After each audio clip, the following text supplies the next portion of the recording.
বর্তমান সরকার বলছে আমরা এমন একটা আইন করব যে মসজিদ, মাদ্রাসা, ঈদগাহ, গোরস্থানের কাগজপত্র ঠিক নেই, দলিল নেই, রেকর্ড নেই, আমরা সেগুলো অধিগ্রহণ করে নেব। আমাদের মুরব্বীরা দেখলেন আইনটা যদি পাশ হয়, ভারতবর্ষে মসজিদ আছে 4 লক্ষের মতো। এই 4 লক্ষের মসজিদের মধ্যে 2.5 থেকে 3 লক্ষ মসজিদ বুলডুজার দিকে ভেঙে দেওয়া হবে। আপনারা বিশ্বনবী সাল্লাল্লাহু মৃত্যু শয্যায় শায়িত অবস্থায় ইসলামের শত্রুদের বিরুদ্ধে সশস্ত্র সংগ্রামের জন্য 17 বৎসরের একটা যুবককে আমির করে মদিনা খালি করে চলে যেতে বললেন যে মদিনায় কারো থাকতে হবে না, ইসলামের শত্রুদের বিরুদ্ধে সশস্ত্র সংগ্রাম করার জন্য তোমরা চলে যাও। আল্লাহ নবী সাল্লাল্লাহু এই মরে সেই মরে এই পরিস্থিতিতে ওই অবস্থায় চলে গেল জামাত। যেতে হবে জয়নগর। নিমপিটের কাছে গিয়ে শুনল বিশ্বনবী সাল্লাল্লাহু শেষ নিঃশ্বাস ত্যাগ করেছেন। জামাতটা ফিরে আসলো। বিশ্বনবীর জানাজার আগে মুসলিম জাতির খলিফা নিযুক্ত হলেন হযরত আবু বকর সিদ্দিক রাদিয়াল্লাহু তাআলা আনহু। জানাজা হয়ে গেল। আবু বকর সিদ্দিক বললেন, আমার প্রথম কাজ, আমি খলিফা হয়ে যেটা প্রথম কাজ করব, যে জামাতটা বিশ্বনবী সাল্লাল্লাহু আলাইহি ওয়াসাল্লাম পাঠিয়েছিলেন তার জানাজার জন্য ফিরে এসেছে, এইটা হবে আমার প্রথম কাজ। জামাত পাঠিয়ে দিলেন। মদিনা খালি হয়ে গেল। একাই পুরুষ রূপে হযরত আবু বকর সিদ্দিক মদিনায়, আর মা বোনেরা ছিলেন। সম্ভবত হযরত ওমর ফারুক বললেন, আমিরুল মুমিনিন, এই অবস্থায় মদিনা খালি করে সমস্ত পুরুষদেরকে আপনি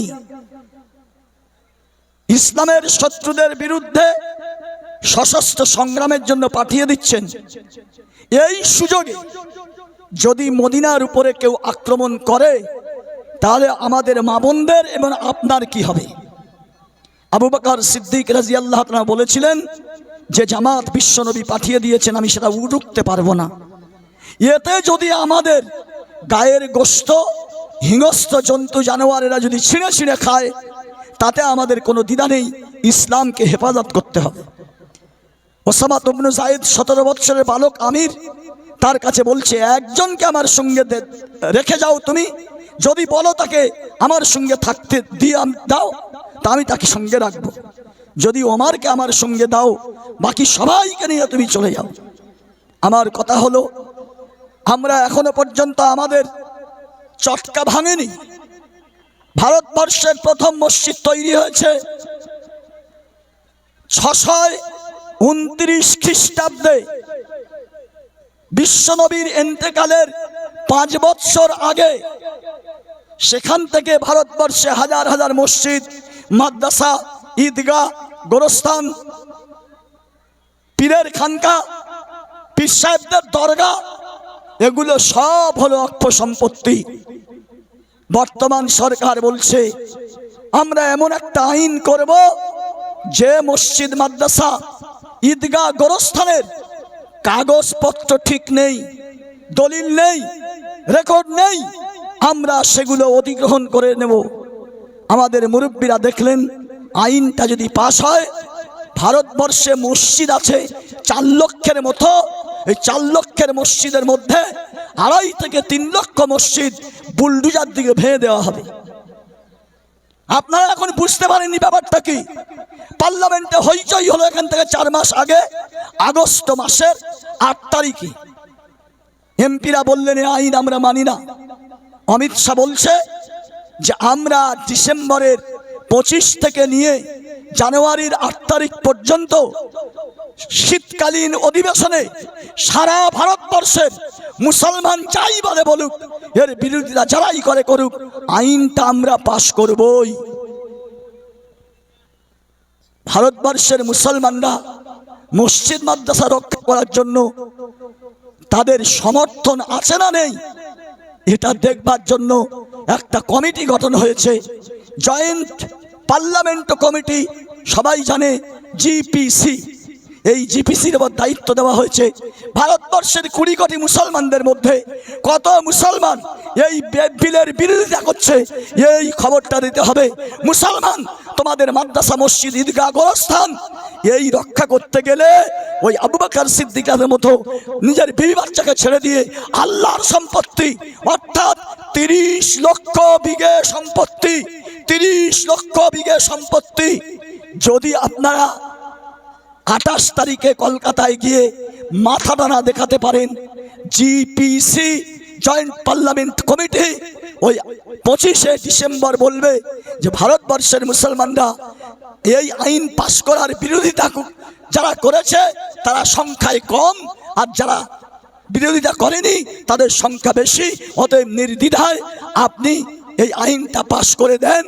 দুটো মানুষ যদি টাকা খেয়ে বলে দেয় যা আমরা সমর্থন করছি, এই আইনটা পাশ হয়ে যাবে, কত মসজিদে বুলডোজার চলবে, কত মসজিদ বেশ্যালয় হবে, কত মসজিদ সিনেমা হল হবে, কত মসজিদ আপনার থিয়েটার হল হবে, কত মসজিদ পার্টি অফিস হবে, আপনার বলে শেষ করতে পারবো না।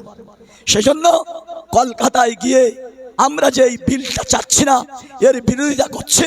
তাই আগামী 28শে নভেম্বর কলকাতায় পশ্চিমবঙ্গ রাজ্য জমিয়ত উলামা হিন্দের ওয়ার্কিং কমিটি এই মিটিংটার ডাক দিয়েছে।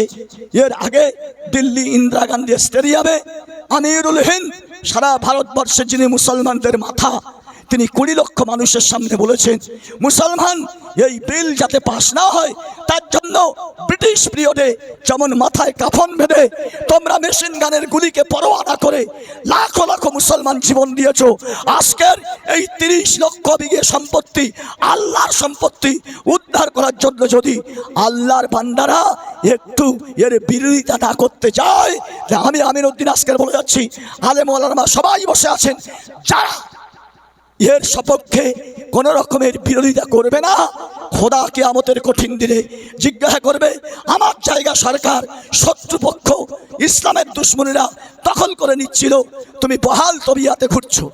আমি আমার ফেসবুকে ছেড়েছি, পশ্চিমবাংলার সমস্ত বক্তাদের বলেছি যে আপনারা আপনাদের বক্তৃতার মাধ্যমে 15 মিনিট করে অন্তত এই ওয়াকফ বিলটা কি পাস হচ্ছে এ সম্পর্কে বলুন।